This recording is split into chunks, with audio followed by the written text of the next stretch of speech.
aula virtual para que lo vean en detalle. Quise traerlo porque estamos a veces tan seguros de creer no solo qué es lo que tenemos que enseñar o qué es lo que debe ser enseñado, sino cuál es la mejor manera de enseñarlo, que vale la pena el tomar contacto con gente que piensa que el modelo educativo que fue creado en la época del iluminismo y en la circunstancia de la revolución industrial es un modelo que está obsoleto para la enseñanza en la sociedad del conocimiento. Y por eso plantea el hecho de por qué tienen que enseñar todas las asignaturas separadas, como si fuera un industria, por qué tienen que separar a los chicos por la fecha de manufactura, y que estén todos en la misma edad. Vamos a ver un videito cortito respecto de eso, pero básicamente lo que creo que necesitamos aprender de una manera diferente para enseñar de una manera diferente. En la primera charla que vimos de Moodle yo les presenté esta tablita, ¿sí? Que es cómo construir los aprendizajes los también. El planteamiento, ¿sí? Que nosotros le hacemos a las nuevas generaciones en el sistema educativo es completamente distinto del planteamiento que, de la forma en que ellos mismos controlan sus aprendizajes de manera continua. ¿Sí? Ellos aprenden su aprendizaje en el mundo virtual de manera espontánea, en el momento que necesitan, ¿sí? Y nosotros les ponemos un esquema programado que está programado por la currícula. Los aprendizajes se hacen cuando el sistema dice que deben ser hechos, no cuando surge la necesidad. Un sistema, ellos aprenden de manera autónoma, ¿sí? El individuo indaga, busca las soluciones, nosotros les proponemos desde el sistema educativo un sistema dirigido donde el docente solicita la reproducción de los saberes que el mismo docente brinda, ¿sí? El sistema de aprendizaje cotidiano de ellos es muy rápido, muy veloz, en el sentido de que tienen acceso a abundantes fuentes de información y simultánea y a todos ellos de manera inmediata, y sin embargo la propuesta que le hacemos nosotros es una propuesta lenta, donde se realizan los abordajes de estructuras abstractas y después esas estructuras abstractas se supone van a terminar decantando en un caso concreto que va a servir para la solución de un problema. Ellos tienen un sistema de aprendizaje absolutamente desestructurado, en el cual aprenden en función de lo que les hace falta para responder un interrogante. Después, muy habitualmente, de la resolución de ese interrogante van a ser interrogantes nuevos que merecen la pena otra vez y despiertan el interés. Nosotros en realidad les proponemos un sistema estructurado, ¿sí? Donde se propone un aprendizaje de un mecanismo universal, que ese mecanismo universal después va a decantar en caso que vamos a terminar resolviendo los problemas que análogamente se presenten para esa tipología de problema. Y por el otro lado, los aprendizajes del mundo virtual lo hacen de manera específica, ¿sí? Orientado a dar respuesta a un interrogante problema, mientras que nosotros lo hacemos de manera inespecífica, o sea, no surgen de una instancia, de un objeto de aprendizaje que tenga significado para el estudiante, ¿sí?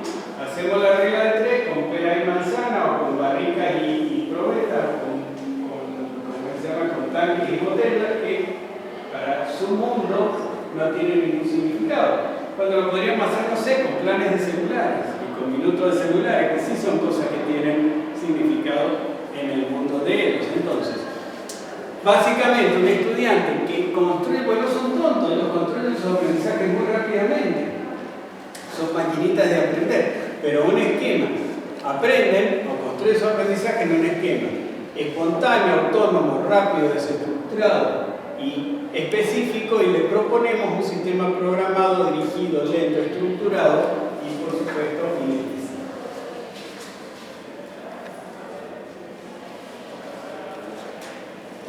Entonces, ¿cómo hacemos para proponer un sistema distinto?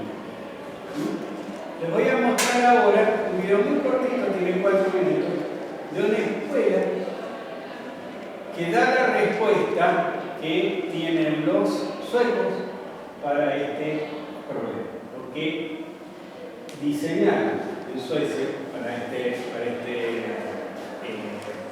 ¿Sí? Básicamente, ellos sacan la cuenta cuando empezaron, dijeron, bueno, nuestra primera generación va a ingresar en el 2025. ¿Qué es lo que tienen que saber? ¿Cómo tenemos que prepararlos para que ingresen en el 2025? E hicieron un sistema educativo público, esto no es una escuela privada, es un sistema público, ¿sí? Que me gustaría compartir.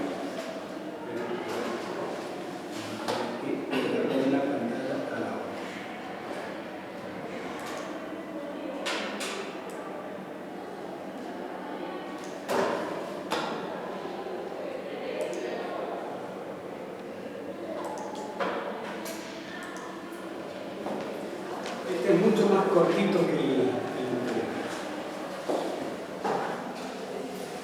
Alltså 2025 så tar våra första förskoleklasselever som börjar det här året, då tar de studenten. Vad ska de förbereda för?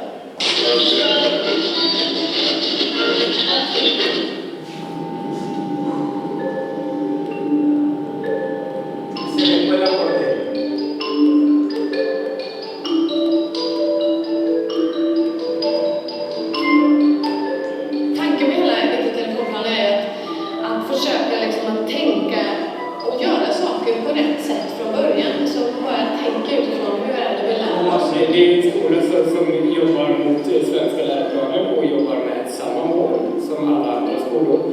Men vi gör det på ett sätt som gör att barnen ska tycka att det är roligt. Alltså om skolan såg ut som den gjorde när vi gick i skolan, så måste man ställa sig frågan om skolan jobbar med rätt saker, eftersom hela samhället förändras i den takt det gör. Så att om skolan fortfarande ser ut som när vi gick i skolan, då är det någonting som är fel. So here we go. Let me show you around the school a little bit. Here we have a feature we call the island. It's, as you see, we've got 2 ladies working hard. First of all, sit comfortably, working in an island. Working in an island where they feel like they're still in touch with everybody else and everything in school. Very, very popular, not just with the kids, but you find here the teachers also running to each other and sharing information.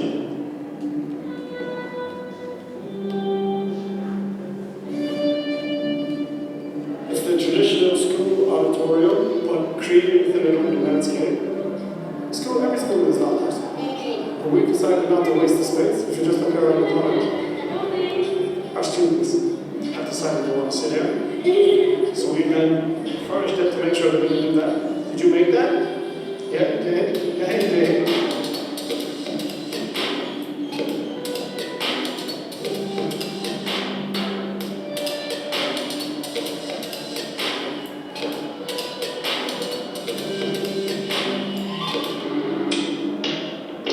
Många pedagoger skulle nog bli vansinniga av att arbeta i den här miljön. För den är inte gjord för vuxna, den är gjord för barn. Jag tror aldrig vi har följt schemat till en hel dag hittills.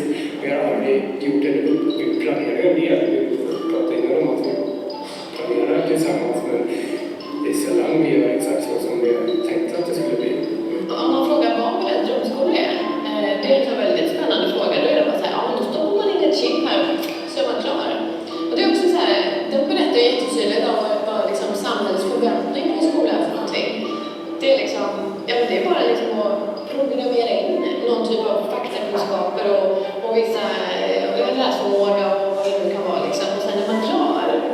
Och det är inte riktigt så det ser ut. Jag måste ju, när jag jobbar måste jag lära mig saker, jag måste lära mig saker varje dag. Och en förmåga att kunna möta något som de inte vet att de ska möta. De kanske, om man ställs inför situationer som man inte vet innan att man kommer ställas inför, hur löser man dem? Hur löser man någonting som man inte förväntade sig skulle hända? Och då handlar det jättemycket om personlighet och att man känner sig trygg att man fixar vad som helst. För att jag har ställts inför sådana situationer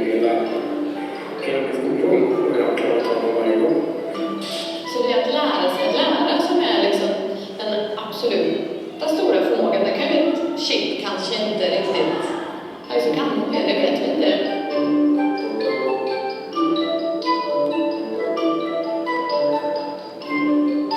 Hej, hej!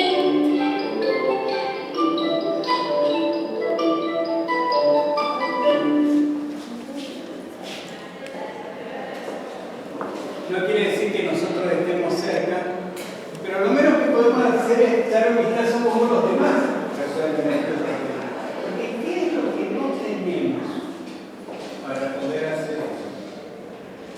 Sugiriendo que eso es lo que hay que hacer. ¿Sí? ¿Qué es lo que no tenemos? Computadora los chicos tienen, internet los chicos tienen, espacio en el juego los chicos tienen. Lo que no tenemos para hacer eso son profesores. Lo que no tenemos para hacer eso es mentalidad. Mentalidad. Requeriría un cambio enorme de mentalidad que requeriría un cambio de paradigma y de calidad de docente. Siempre digo, los docentes no se puede hablar más. No se les ocurra hablar. Es como hablar mal de las mamás. ¿Sí?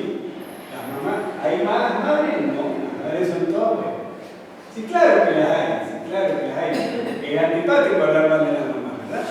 Bien, hablar mal de los docentes también. Y hay malos docentes, hay docentes terribles. Aparte la institución también tendría que haber, porque a veces algunos docentes tienen ideas súper innovadoras, pero cuando las quieren volcar se topan con una resistencia. Bueno, un docente también es directivo.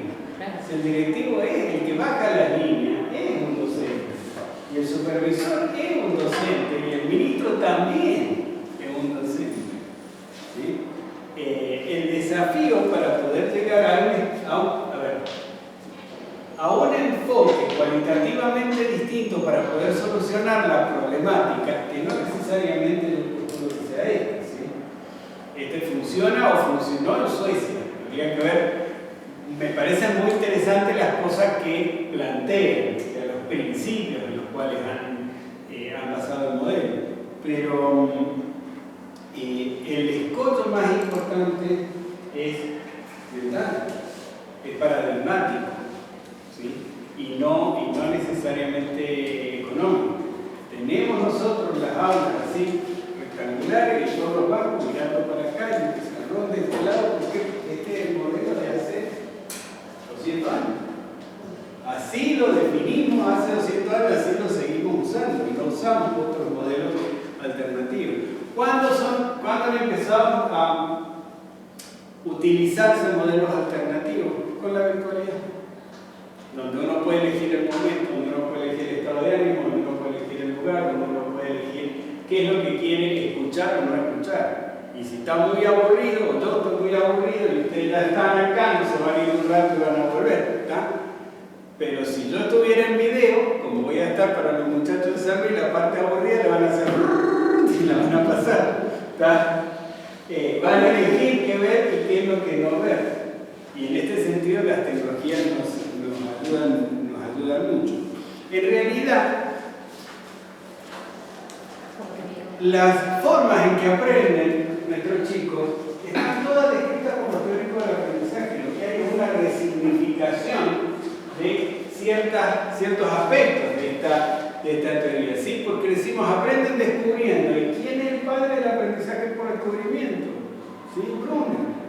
Decimos, aprenden por experimentación. Aprenden en realidad con otro. Hacen el aprendizaje en red. ¿Sí? Y este esquema, el esquema de ¿cómo es que se llama? De la zona de desarrollo proximal de Vygotsky, que lo hemos visto todos, que nos marca una diferencia entre el nivel de aprendizaje que tiene como potencial el individuo cuando está o no acompañado de un tutor, sigue siendo igual. Lo que pasa es que el tutor, cuando ellos hacen aprendizajes autónomos, no es el docente, es un par.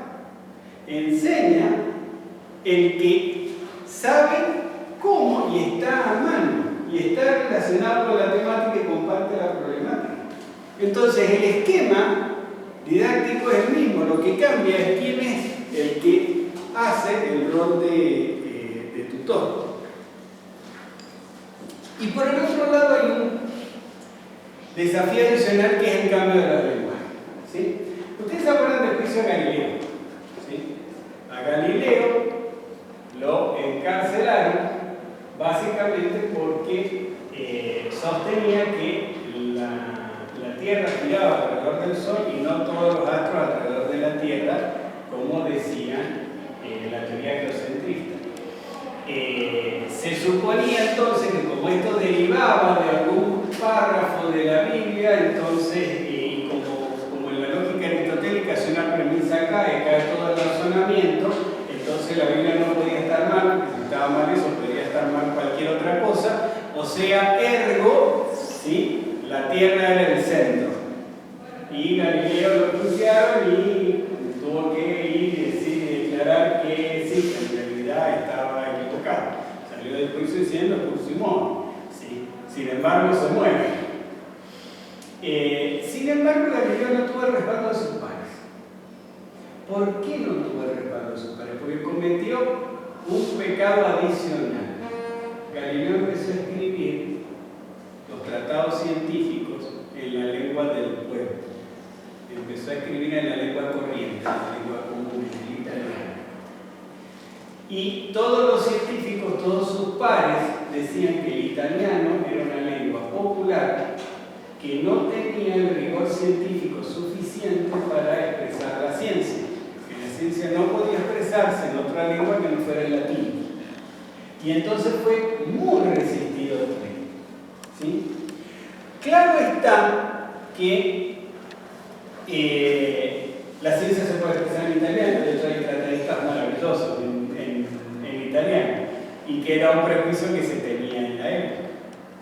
Nosotros estamos ante un cambio de lenguajes, ¿sí? Y la verdad que por mucho que aprendamos a manejar los lenguajes digitales, los manejamos como inmigrantes digitales, ¿sí? ¿Cómo les diría? Los hablamos con acento, ¿sí? ¿Ustedes han visto un extranjero cuando habla el castellano, que habla con un acento raro? Se le nota que no es nativo. Bueno, para nuestros muchachos nosotros hablamos ¿cómo es que se llama? El idioma de las tecnologías con acento. Lo hablamos de manera rara, ¿sí? Se nos nota que no es nuestro lenguaje natural. Ahora, sin embargo, todos los cambios en la tecnología implican cambios de los lenguajes. Todos los cambios de lenguaje son resistibles. La pregunta es, si el cambio de lenguaje no implica pérdida de rigor científico, ¿de qué lado nos vamos a poner? Del lado de los padres de Galileo, que decían que no se podía hacer ciencia si no era en latín, o sea, en el equivalente de hoy, nos vamos a poner del lado de que no se puede hacer ciencia sino a través del texto escrito, o si vamos a abrazar el paradigma de que el conocimiento debe ser compartido y debe ser aprendido en la lengua que resulte más popular y más fácil. Y la lengua que resulta más popular y más fácil hoy es la lengua multimedial y la lengua del video.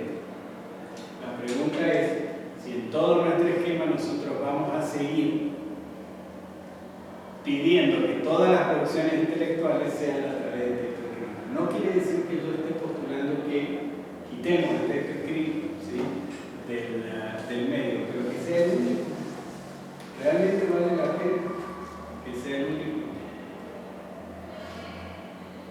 ¿Cuántas veces les resulta más fácil a ellos expresar a través de un video, de una edición de video, de un collage, de una presentación multimedial, el conocimiento o el aprendizaje o la evidencia de aprendizaje y no en el texto escrito?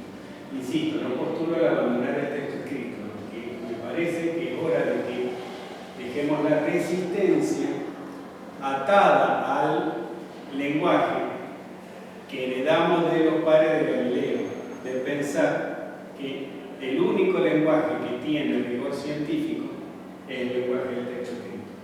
Los otros pueden ser tanto o más unívocos que el texto escrito, y sin embargo mucho más expresivos y mucho más sencillo para nuestros estudiantes expresar sus conocimientos en ello, ¿sí?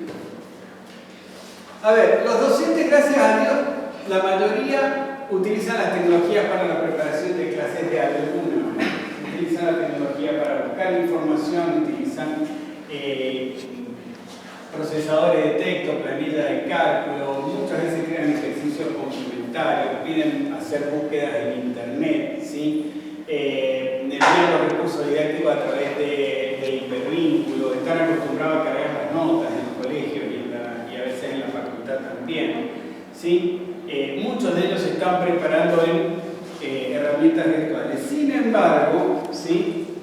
Son herramientas modernas, pero no implican un cambio sustancial en la didáctica, o sea, utilizan el PowerPoint para la misma transmisión bidireccional y pedido de repetición del discurso como evidencia de aprendizaje que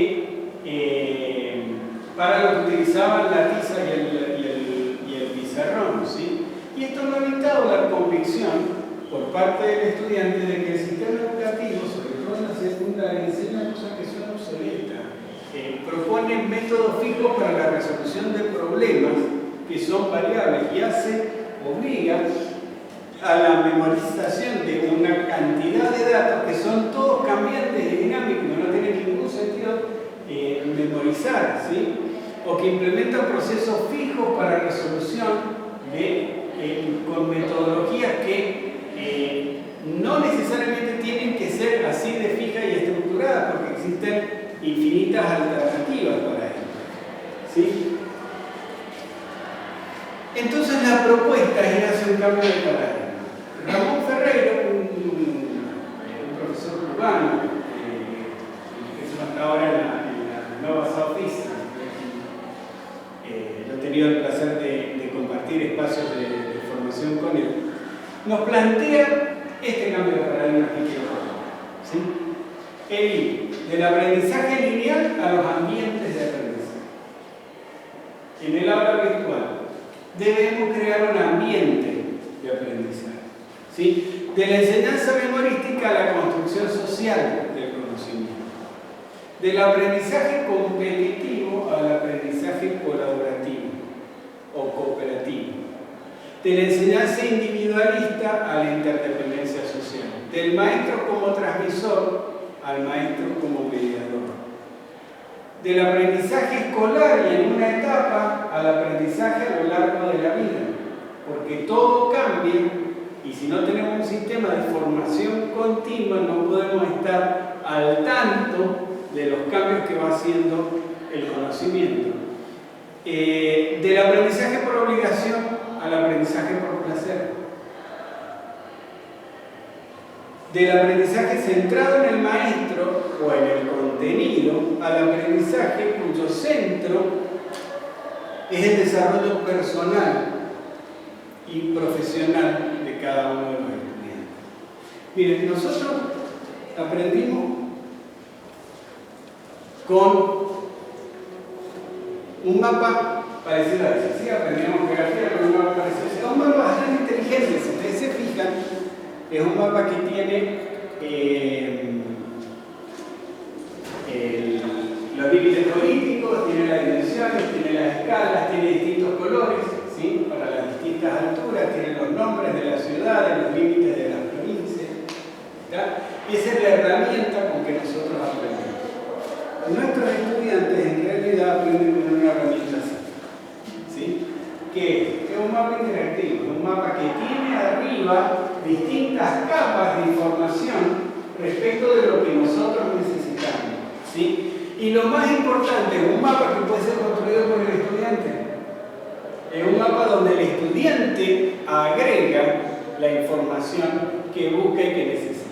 Si un estudiante, utilizando un mapa interactivo, a través de una didáctica mediada, acompañada, debe buscar la información, debe validar la fuente de la distinta información, debe ponerse de acuerdo y consensuar qué es importante, qué es lo que no es importante, y después debe agregarle un mapa interactivo que funcione.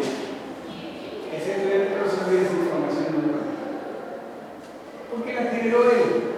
porque la trabajó él. Ese estudiante no necesita clavarlo todo en un escritorio, ¿sí?, durante horas para preparar el examen de geografía del otro día.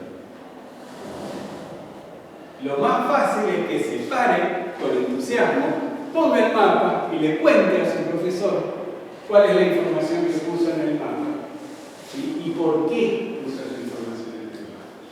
Y esto requiere un cambio también de herramientas. La mayoría de las herramientas, la sociedad se ha vuelto muy generosa en ese sentido. La mayoría de las herramientas están disponibles para utilizar. Algunas tienen versiones básicas que son gratuitas y versiones más elaboradas que son de pago, ¿sí? Pero el número de herramientas que hay hoy día para incorporar tecnología a los procesos didácticos y el número de herramientas que vamos a tener disponibles para nuestros procesos de aula virtual son prácticamente ilimitados. O sea, ¿por qué digo prácticamente ilimitados? Porque nadie podría descubrirlas y evaluarlas a todas. Son tantas que nos resultaría imposible hacer un censo de todas las que hay, ¿sí? Y esta es la única manera, ¿sí?, de incorporar estas tecnologías de manera que nuestros estudiantes construyan los aprendizajes basados en sus fortalezas. Nosotros tenemos como objetivo de este curso de posgrado diseñar un aula virtual y un proceso didáctico para una asignatura o algún proyecto especial. Terminamos con un curso, una propuesta didáctica que puede ser de visualización completa o puede ser de acompañamiento a la presencialidad o puede ser una unidad o un tema específico que cueste mucho abordarlo y que sea problemático, y entonces vamos a sumarle la tecnología para resolver ese problema de aprendizaje. Para lo cual vamos a ver un poco cuáles son las tendencias hacia adelante y la propuesta tendencial, ¿sí? La primera, el paradigma centrado en el que aprende, ¿sí? Vamos a salir del profesor de origen del conocimiento, no le vamos a dar todo el conocimiento, ¿sí?, la página del libro, de la página tal hasta la página tal.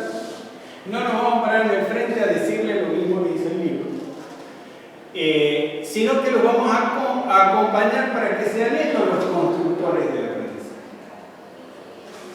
Lo segundo, más tiempo dedicado al diseño de actividades de aprendizaje, menos tiempo dedicado a la producción docente de contenido. Utilicemos lo que está. Si algo está bien escrito y está disponible, qué de bueno volver a escribirlo de nuevo, ¿sí? Esto es como, no sé, química inorgánica. Hay maravillosos libros escritos de química inorgánica. ¿Qué nos vamos a poner nosotros otra vez a escribir sobre química inorgánica? ¿Sí? Cambio de balance de contenidos para consumo versus actividades generadoras de contenido. Nosotros hemos sido consumidores de bibliografía compulsivos. En la época que nosotros estudiamos, no había la posibilidad de que uno generara el contenido. Nosotros nos daban los materiales de estudio y nosotros estudiábamos con esos materiales. Cuanto mucho hacíamos un resumen que era nuestra producción. Y cuando terminábamos el resumen ya sabíamos, o sea, no había mucho más que estudiar, ¿sí?, porque habíamos consultado todas las fuentes. Nosotros vamos a mantener el ojo bien claro en darle insumos como para crearles el marco referencial, darle lecturas, darle cosas, darle artículos, darle investigaciones, darle libros, pero no tanto como para desalentar la propia capacidad de ellos de generar los contenidos, de buscarlos, de seleccionarlos, de validarlos, ¿sí? Porque es una habilidad que van a necesitar para toda la vida. Y si la van a necesitar para toda la vida, hay que formarla acá. Y hay que formarla transversalmente en todas las disciplinas. El otro es el paso de la instrucción al aprendizaje por descubrimiento.